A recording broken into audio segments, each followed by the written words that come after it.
Hey, yo. What's up, Internet?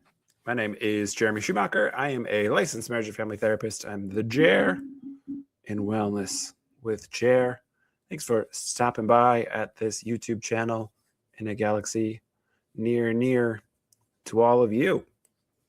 Unless you're in a galaxy far away. We don't know you exist, though. So, hey. Today, we're going to talk about Mandalorian and Grogu, the newest Star Wars movie.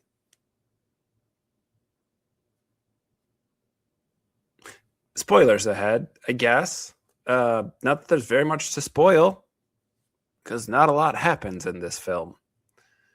Let's see. Let's put this in context. I'm going to give you some of my personal context before I talk about it.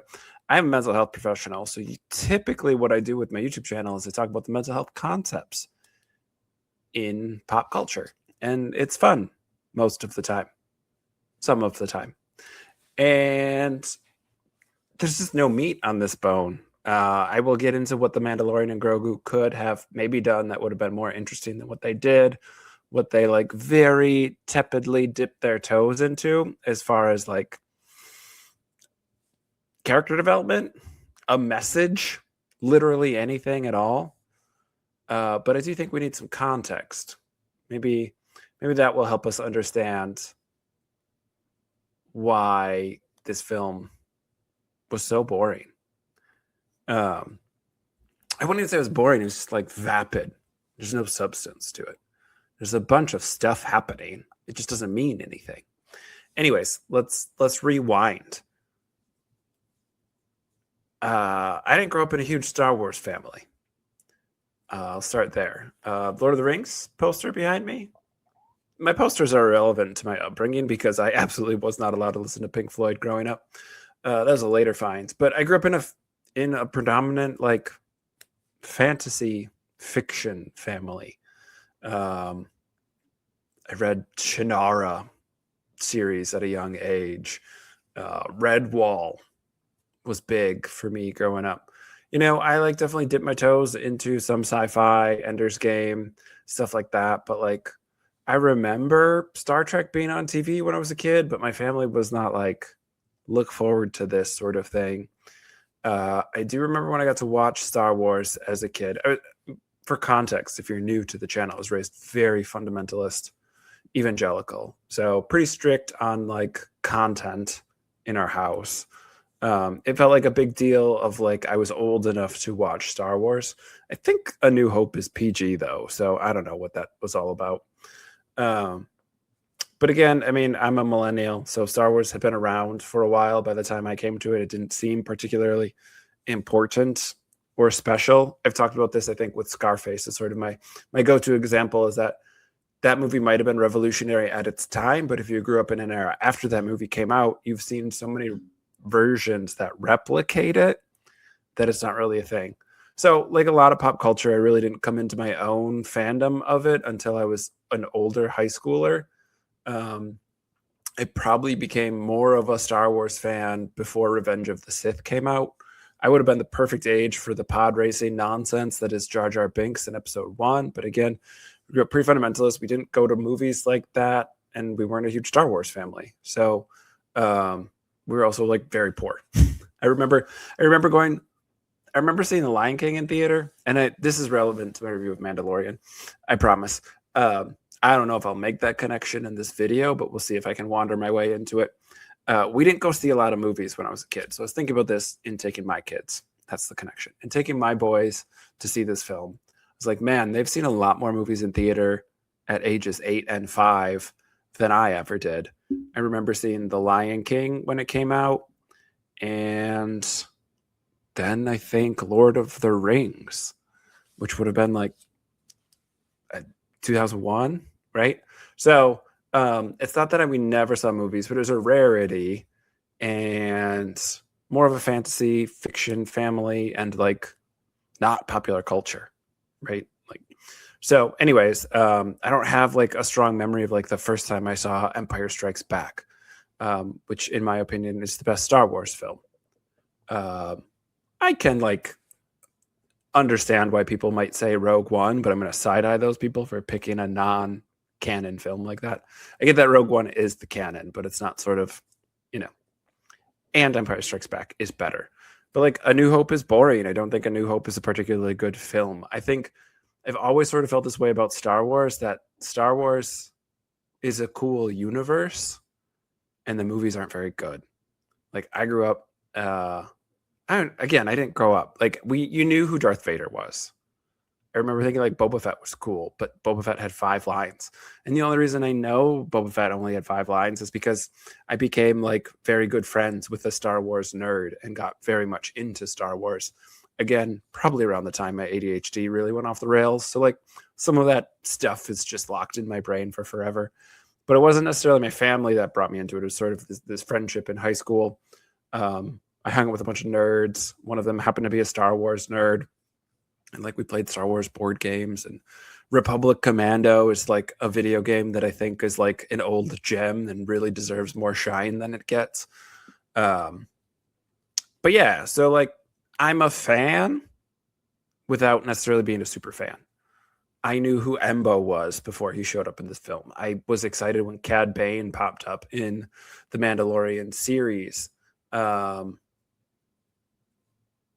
I can tell you who the female Yoda is. You know, like I know things, but it's not like a deep, deep familial intergenerational love of Star Wars. It is sort of like based on the friends I have. And then I think like, again, sort of being at that age where you took your fake lightsaber and wore a bathrobe to the midnight showing of Revenge of the Sith, which I think is the second best Star Wars movie.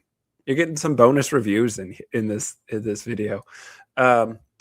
Revenge of the Sith is not a good film, but it is a good Star Wars film in that it has 8 lightsaber fights, and it's very over the top. And like a lot of things with Star Wars, some of the coolest and best story beats they cut, and you only know it if you watch deleted scenes or know a bunch of the behind the scenes stuff, because that movie could have been so much better than it was. And I don't know if there's a better summary of modern Star Wars than could have been so much better than it was. And also, gross, what a corporate cash grab. And like, that's Mandalorian and Grogu. So I have an 8 and 5-year-old for context. I don't know that I would have seen it otherwise. We weren't sure if it would be too scary. The 8-year-old would be fine. Weren't sure if it'd be too scary for the 5-year-old. So we got Mandalorian season 1 from a library. We are not Disney Plus subscribers. Yep, that's all I'll say about that. Something about sailing seas or something. I'm not sure what the connection there was going to be. We're not Disney Plus subscribers, and so we got Mandalorian season 1, which I've seen all the seasons of Mandalorian and Ahsoka and Book of Boba Fett and Book of Obi-Wan. What was the Obi-Wan show called? Just Obi-Wan? I've seen most of the Star Wars stuff because I like Star Wars, except for The Acolyte I didn't see. And some of the animated shows like that, like I've seen Rebels and most of Clone Wars. I don't know that I saw the like new updated episodes of Clone Wars ever. What was the one that's like Count Dooku animated getting trained? It's like the sort of one-off mini episodes. Whatever that show was, I didn't see that either.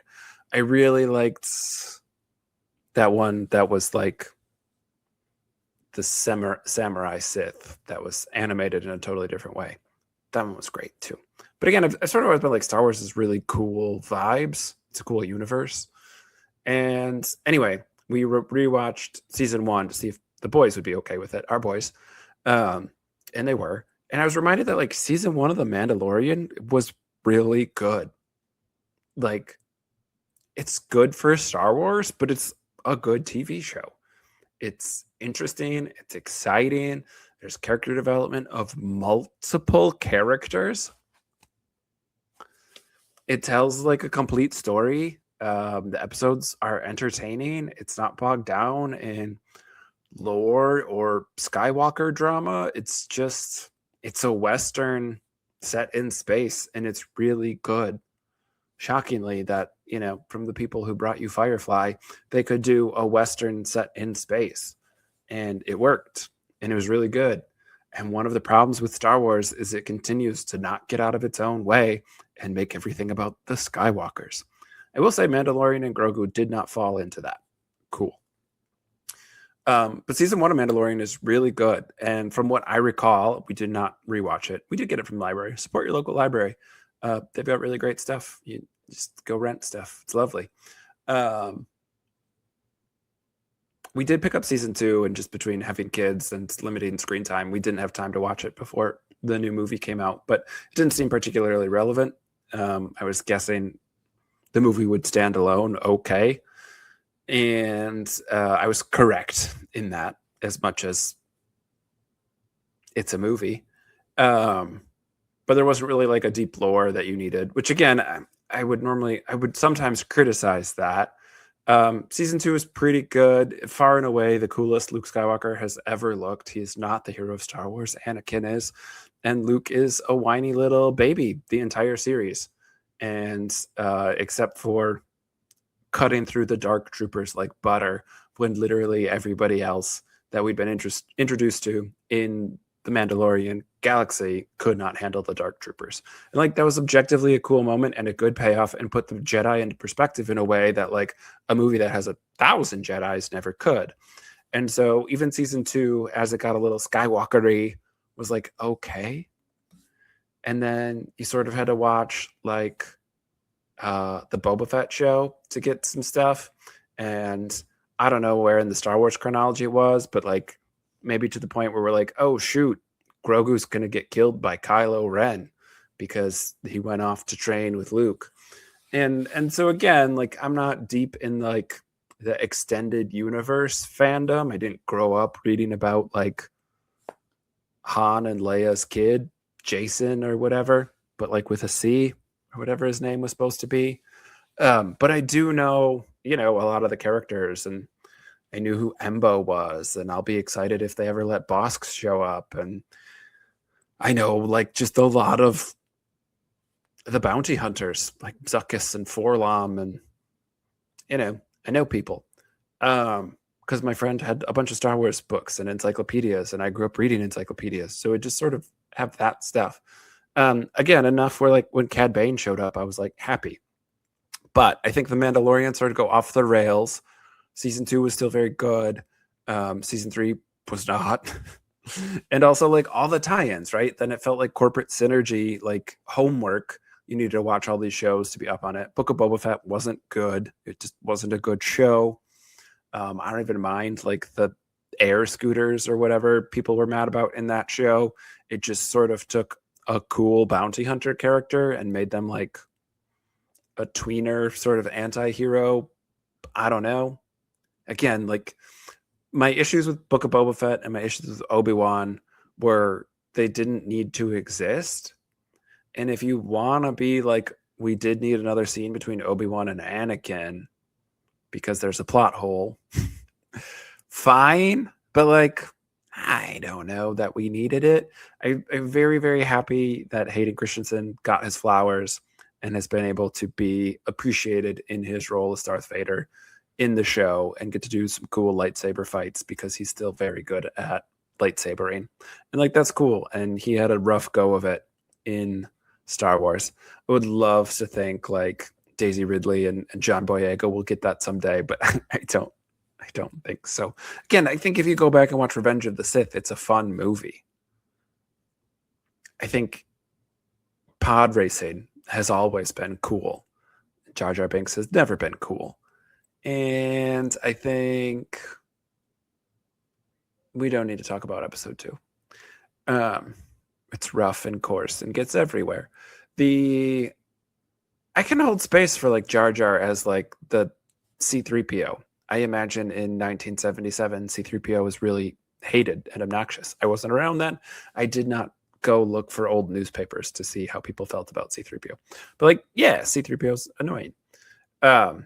But Mandalorian season 1, back on topic here, was really good. Mandalorian season 2 was really good. Then all the tie-ins started happening, and it felt like homework. And Grogu sort of gets passed around. He He trains as a Jedi for a little for a little bit, but because the Jedi are a cult, he gets kicked out because he's got human attachments, like all the cool Jedi ever had. And then he gets to train as like a Mandalorian for a bit. He does some combat stuff. It's pretty cool. We get to learn a little bit more about the cult that is the Mandalorian. I mean, Star Wars, at the end of the day, is just a documentary about universal cults. Sith are a cult. Mandalorians are a cult. The Jedi are a cult. I'm sure I'm missing some things. I mean, the Empire is a cult in the sense of like military. Also, Sith. There's other cults. I know I'm overlooking things here because it's a vast universe, especially if you get into the EU. And I missed the glory days of Knights of the Old Republic, but Darth Treya and Nihilus and Scion are all very cool characters. Like a Sith character who eats planets because they're so greedy and hungry all the time is cool. A character who's so full of hatred that they refuse to die and they hold their body together just through sheer will of anger and hate is like cool. There's a ton of stuff in Star Wars that I think could go on the big screen that would be cool. That doesn't need to be Skywalkered up, right? Revan ever existing on the big screen will be cool. So I think there's a lot of stuff there. And this movie was such a big miss, I think, because not only did it sort of ignore its own storytelling, it also just really felt like a way to make Grogu popular merchandise. And look, I mean, I've got the Grogu tank on. We don't really buy new clothes in our household, so it's thrifted. But yeah, Mandalorian season 1, I had no problem wearing a Grogu shirt around. Mandalorian season 2, and Grogu's cute and adorable and a powerful Jedi. It looks like Baby Yoda. Like, this is a good thing. Star Wars has sort of run out of ideas with like Bad Batch and everything else. Like, is there an orphan kid who seems to be force sensitive? Let's tell that story. Which, most superheroes have dead parents. Like the orphan trope exists in storytelling for a reason. I understand that. But even Mandalorian got a little too, like, when it had to fit into the wider Star Wars universe is when it felt clunkiest. Here's the cloning program because we somehow need Palpatine to come back. Like, yeah. This movie didn't do that.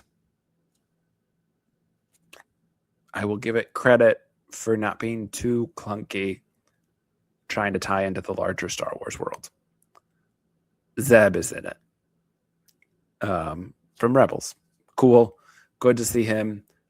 Like that character as the New Republic. There's a few other Mandalorian New Republic characters who show up, which is cool. Not Amy Sedaris for some reason, which is a bummer. She's always Jerry Blank to me, but the idea that Jerry Blank can be a ship mechanic in a galaxy far, far away is very pleasing to my brain. She stole the TV.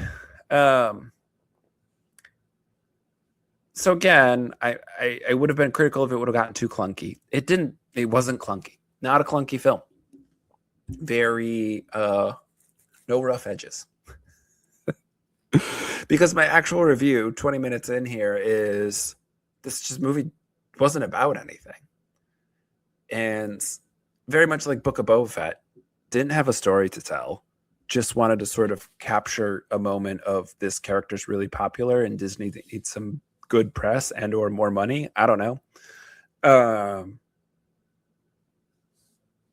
Sort of felt like that. And like, again, it's sort of Star Wars is going to be judged against its potential. There were other Star Wars films that could have been made or told here that I think would have been better. Again, a ton of a backlog of cool characters to dive into. I was happy to see Embo, and Embo got to look like a certified killer.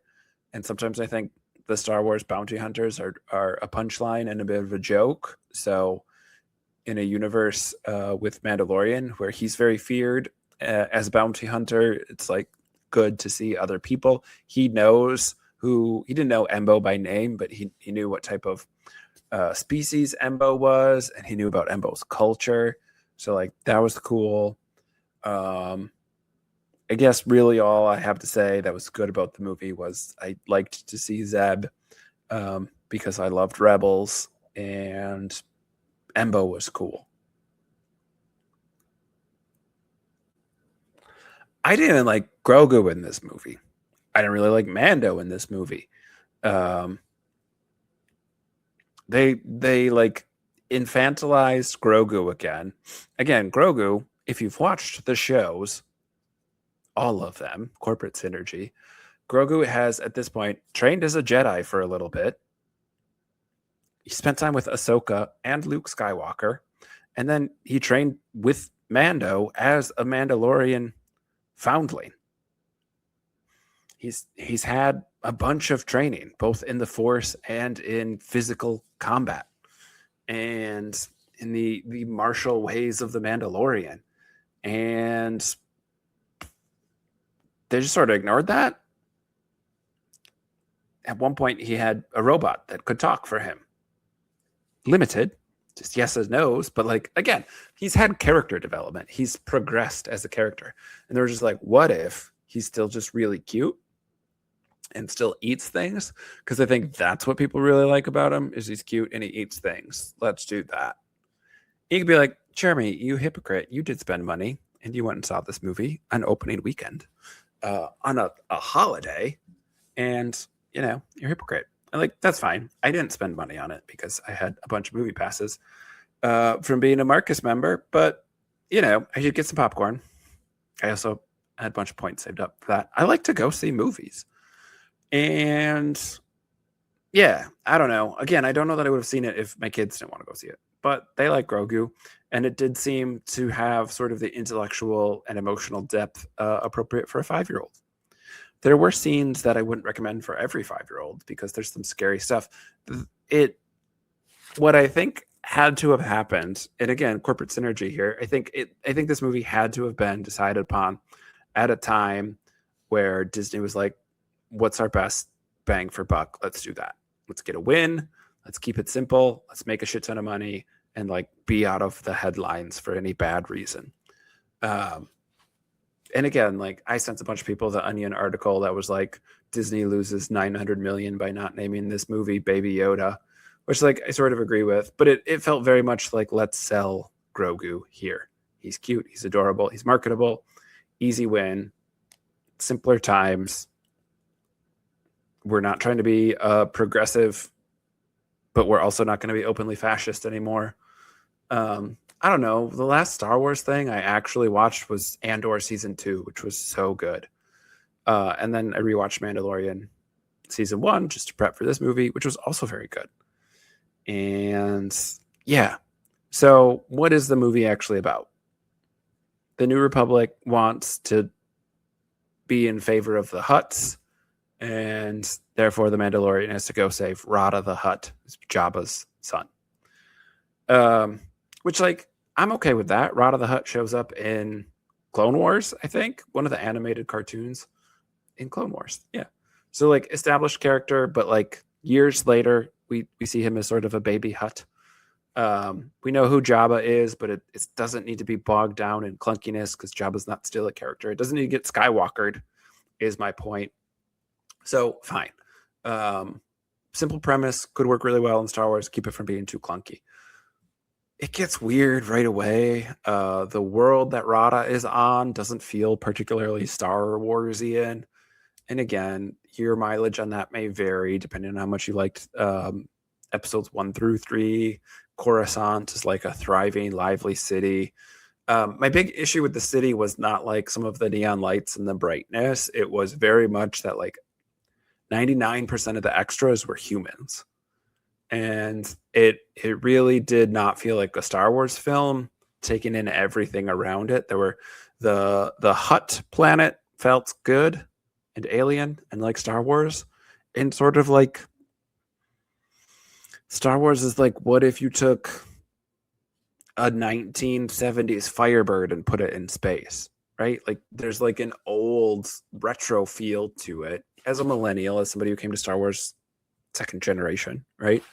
There's an old feel to it. It's cool. It's blaster pistols, but they're not like shiny and bright. They're like dingy. It's a Western set in space. Um, and so like this movie was just way too clean and obviously green screened and CGI'd in a way that I don't think will hold up very well.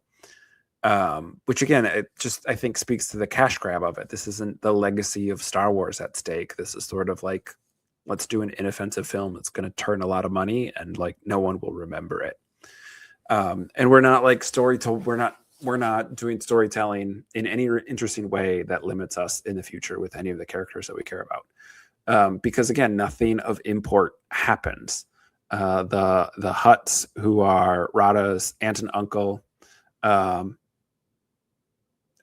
sort of running the crime syndicate. They want to save Rada. He's in like the gladiator pits. There's some fine things there. Really, the only time we see a ton of other aliens is in the gladiator pits, but fighting in the gladiator pits. I would say even the crowd is like overtly human. There's a bar, sort of the seedy underworld, that is one alien and a bunch of humans. Like again, it just felt cost saving. Like let's not spend too much on practical effects, let alone hair and makeup. It was honestly like killed my suspension of belief by being too human to be like, oh, that feels like Star Wars. If this wasn't a Star Wars film, I would have probably adored the soundtrack as, again, a very established entity. Star Wars has specific sounds and soundtrack. And I don't think it shouldn't be updated. I don't think it shouldn't be nuanced. I don't think we shouldn't get new takes on it. But like the Force has a theme to it, and Mando has a theme, and it wasn't that stuff. And again, that at Gladiatory, the gladiator planet was weird and didn't feel Star Warsy. The one like food shop with the alien wasn't enough to convince me this was in a galaxy far, far away. It wasn't even like Star Trek, where it's like, gosh, this foreign world looks a lot like Southern California. It was just like obviously green screened and with not that big of a creative team because it was so bland. The color palette is the color palette was the sort of Netflix gray. Again, just like everything's dark and shaded because it is green screened and we're trying to like smooth that out. And it just, I don't know. It didn't do it for me. And then Rada the Hutt is voiced by Jeremy Allen White, who is a fine actor. Maybe like good to great actor, I'll say he's good at his job. He's been in a lot of good stuff. He doesn't sound like a Hutt. Sort of made him kind of whiny. And they were like doing this I'm my own man story with it, but they didn't really commit to it. So just sort of like half-hearted, and also made Rada whiny. And like in my brain, in trying to convince my brain that this movie was like good and worthwhile for existing, was like, well, Luke's a whiny little bitch for most of A New Hope. So like we can have Rada be also that. It works in Star Wars. But Rada is a Hutt, a giant worm with arms, and they were like, what if he's muscly? And if you haven't seen the film yet, I just want you to imagine a giant worm with arms. It's a little weird already. And then muscly. And if you imagined like Earthworm Jim, cool. That's not what they did, which is a worm with a muscle suit. That's kind of fun. I don't really remember much about Earthworm Jim other than it existed. But like the other Hutts have short little arms, and they're worms. They're like kind of gross, slimy slug things. Rada is like stands up more. They like personified him and made him human. They gave him longer arms significantly and made him buff. I don't know who this was for. alpha males who have daddy issues. Is it speaking to them? Because again, it didn't really tell that story of like standing on your own. Because at the end, Rod of the Hutt is saved, mostly by Grogu, and so we don't really see his own personal redemption arc. He's just sort of saved, and then he throws the twins into a pit, but falls into it himself, and Grogu saves him with the Force, which is like cool, but like he's probably not as heavy as some of the other stuff Grogu's lifted, so like it's fine. There's a little bit of comeuppance for the twins, but we're not super invested in that emotionally as an audience. And then Rada decides to join the New Republic. So like in the span of the movie, we're introduced to the idea that he needs to be outside of his dad's shadow. That doesn't really happen. We don't really see him interact with anyone other than Mandalorian, the Hutts, and Grogu. And he's like kind to Grogu, which like I think makes him likable, because if someone were to be mean to Grogu, we wouldn't like them. And yeah, and then again, there could be character development in the sense of like he realizes it's not important to be outside of his dad's shadow and stand on his own. It is important to have community. But again, like that's me really digging to connect that, because the movie doesn't tell that story. It maybe is what they thought they were going to tell, and maybe they went for tell, not show, but the movie does not show that progression in Rada the Hutt. And he's very distracting in his character design, and he's very distracting in that he doesn't sound like a Hutt. It's not just like straight Jeremy Allen White dubs. Like they put some like effect in it to be approximate of a Hutt, but not very believable. And then the other story that's sort of told that doesn't finish and really made me think this was like 3 or 4 episodes of Mandalorian that they had charted out story-wise already and not really done anything with yet, that got smashed into the movie. Because it wouldn't have been the best episodes of Mandalorian by a long shot, but it probably would have been inoffensive enough existing as the show some filler episodes. Here's this Imperial, let's like attack him, let's find him in his mansion, let's go to this gladiator world, Rada the Hutt. Like it would have been fine, not great, but fine as the show. And so Mandalorian and Grogu are sort of doing the father-son thing, but I would say to a less emotional depth than already was established in the show, and with zero progression. At one point, Grogu force heals but fails to force heal. Mandalorian, apparently it works on open wounds but not poison. And Grogu like saves him. But there's some really weird, there were like 2 parts that were really funny for my children at this point. At this point, Grogu has been keeping Mando alive, basically, and Mando's been poisoned. And there's like a really gross sound effect that I assumed was skin being healed. That's what it sounded, sort of slurpy, squelchy. And at this point, Mandalorian has been bitten by a giant sea serpent. He's poisoned. And we know Grogu can heal, right? We who have watched the show, if you are being rewarded by these giant corporations from consuming their products, you would know this. And again, I'm deeply critical of WWE for this, as they don't reward people for paying attention. They just assume all their viewers are stupid and not paying attention. And so again, and then it ends up being bugs.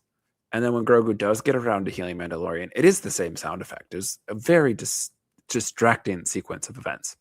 But sort of all these bugs come out of the ground, and it's very like odd. It's odd. And there's too many of them. Some of them are very Earth-like, and some of them are very alien. And it's for this visual gag where then Grogu ends up eating this scorpion-looking bug before it can sting the unconscious Mandalorian. And I think it's supposed to be this moment of like heavy gravity broken up by a funny thing, but the gravity's not really established. We don't know what these bugs are doing or where they're coming from. Like he's not dead, so they're not like scavenging a dead body. They're just like and there's too many of them, and he eats one of them, and then like nothing else happens. Do they skitter away? Did they run away? We don't know.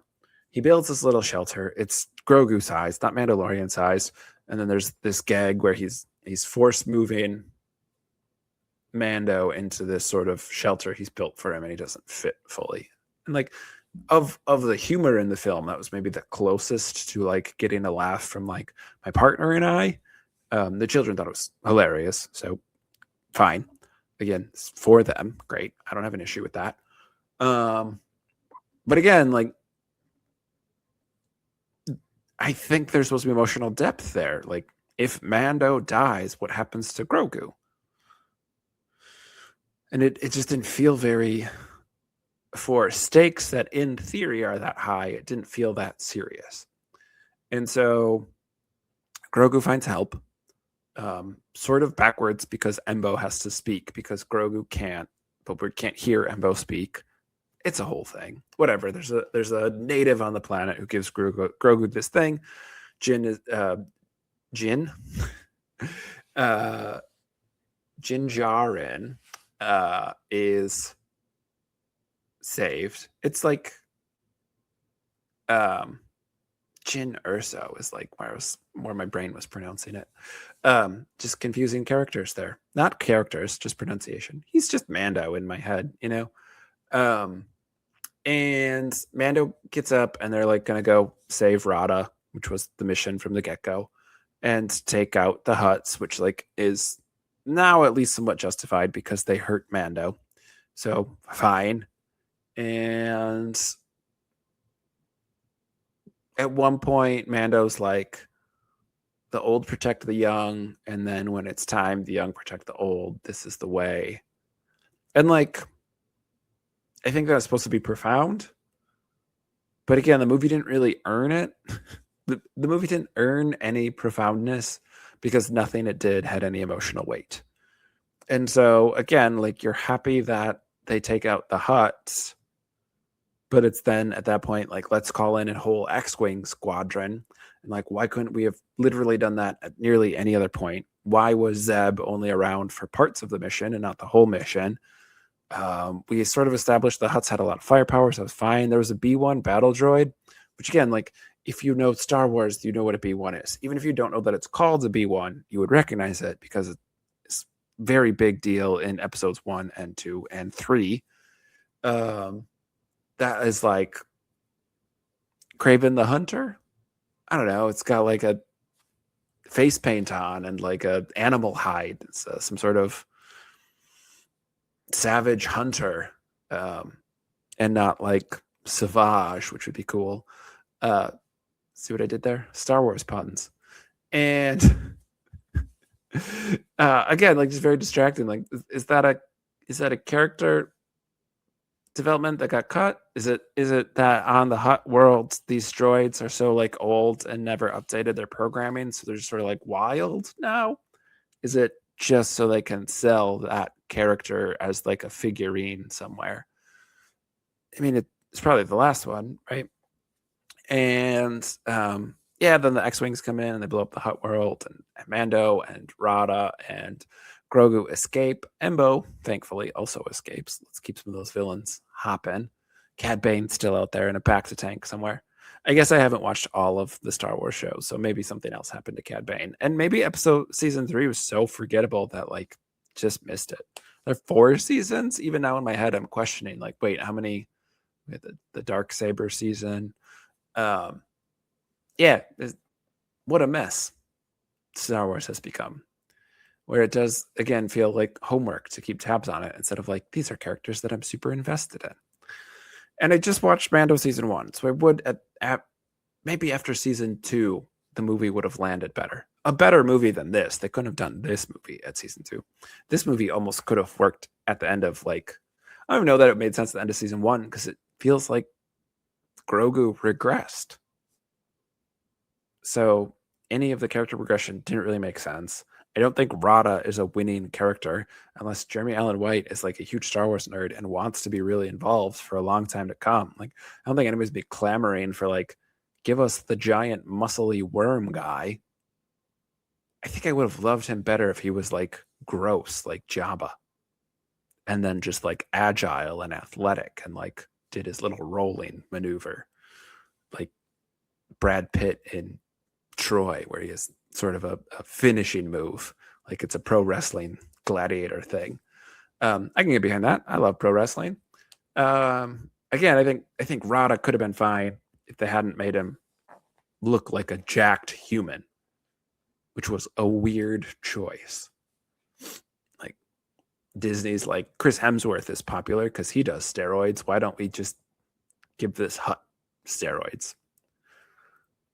I don't know. And then they're like, that's the film. There's literally nothing else. I think I've hit every single plot point that is relevant for you who maybe hasn't seen it yet. Or hopefully you have seen it. No, hopefully you haven't seen it. And based on this review, you don't go see it, because I don't think this movie should get a ton of money. Be better. If you're going to be a heartless corporation that is buying up all the intellectual property in the world and making our lives worse, at least do your job of perceived entertainment. This is a nothing burger that deserves 0 rewatches and has no value in storytelling. And like, that's a bummer, because I'd want Star Wars to be good. Andor season 2 is great. Mando season 1 is great.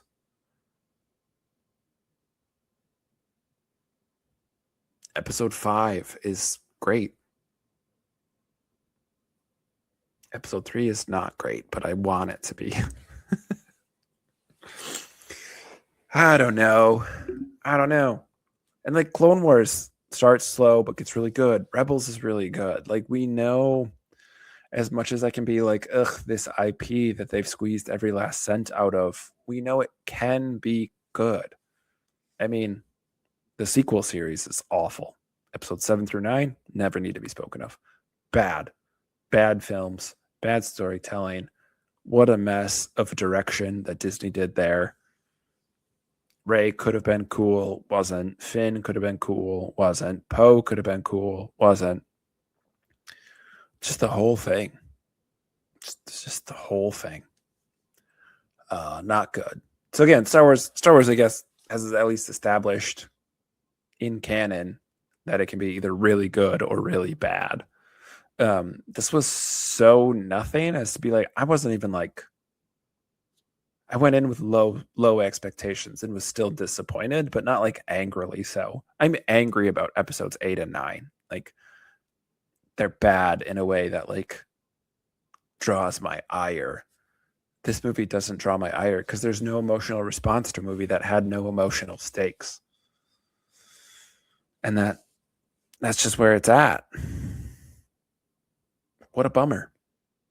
Because it could be good. It's just not.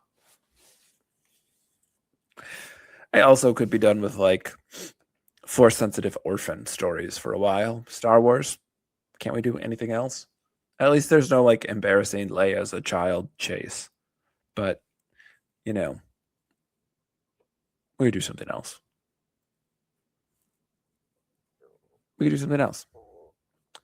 So yeah, it wasn't good. If you want to read about Disney in an interesting way, go pick up The Extended Universe by Vicky Osterweiler. I don't know if it's Osterweil or Osterweiler, but I'm guessing if you get that far in spelling it, you will find it. It's very good. It's got Mickey on the front with like a horrific sort of Freddy claw hand. And it's about how Disney is spending exorbitant amounts of money making your life worse behind the scenes, and then throwing up sort of sloppy propaganda to keep the masses entertained, while again just destroying the world through intellectual property laws. It's a fascinating read. I've really enjoyed reading it. I've been telling people to pick it up lately. It is the book on my coffee table right now in my office. So valid criticisms of Disney are out there. And this was just not a good. This wasn't good. I was gonna do a review of season 1 of Mandalorian because like there are things to talk about, and I really liked it and was reminded how much I liked it. And this movie killed my motivation to do that. It's me like, let's talk about cults and Star Wars, and I'm sort of like, ugh, Star Wars can go away for a while. It's like, again, it's sort of what Disney has done with the MCU and a bunch of other stuff, right? Like, I don't know if you all saw Thor 4 and were excited for a Jason Aaron storyline and seeing Gore the God Butcher, but yikes, what a miss. I also have not seen a bunch of MCU movies. So, because it felt like homework at some point. And I really love comics, and the MCU is not telling good stories. Anyway, don't go see this movie.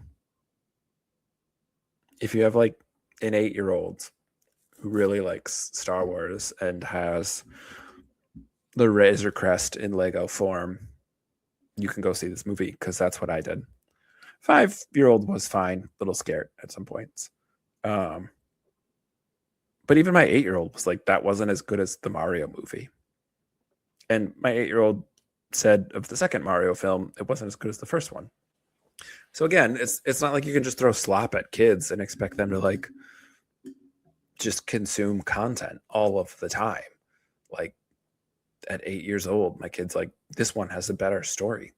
He didn't say this one is a better story. He talked about the action, but he's able to correctly identify that the first Mario movie is better than the second Mario movie, and both of those movies were better than the Mandalorian movie. So stop just throwing like slop at kids. And like when you make a good film like Mario Brothers or even the first Sonic, you can't just like run it into the ground. It's disappointing. As a parent, it's disappointing to watch worse and worse films, and it's a bummer to see my kid be like, there's cool action in that. We are storytelling creatures as a species. It's literally the thing that sets us apart. We like to tell stories. Tell better stories. You have billions, gazillions of dollars. Just tell better stories. It's possible. We saw it in Andor. Figure it out. Yeah, that's what I got. I think there's probably a lot of talent involved here and just not a good story to put around it. Again, I would have loved to love the soundtrack too. No credit scene, no nothing. Like there's not really a hook, unless you like me were like, well, Embo's the star of the show here, and also then he gets away, so he's still out there somewhere. But again, like the film's almost such a bore that it's like, gosh, I hope they don't do another movie and just go back to the show. And again, I won't watch it right away. I'll watch it 4 years from now, 4 years after it comes out, whenever it comes out, because I just can't be bothered to care about a story that this company that owns the rights to the story doesn't care about. So, womp womp, bunch of extra Star Wars reviews in here. Maybe I'll come back and talk about the cults and Star Wars. I don't know. It's just because I work with religious trauma and like to highlight things that are cults. We'll see. But that's what I got about Mandalorian and Grogu. If you liked the video, cool. Like and subscribe. Do pop culture stuff, mental health. It's kind of my jam over here. If you want other shows or movies or music, drop down in the comments and let me know. I don't really have a next. I've slowly been working through Moral Oral. I've been falling asleep to a lot of anime recently. I don't know what it is about anime, but it puts me to bed. So I've been doing Dorohedoro, which I actually really like. It just, again, as anime makes me sleepy. And Devil May Cry, which I never played the game, so it's not offending me, and I can't be bothered to do a review for a show that I know I don't know the lore about, and I know it's lore inaccurate, but I don't know the lore. But I am on the internet enough to know the fans are mad about it. So I'm sort of in between things. Again, something like cults and Star Wars might be a good project to kick off. So if you interact with this, then I'll know Star Wars is a hit on my channel.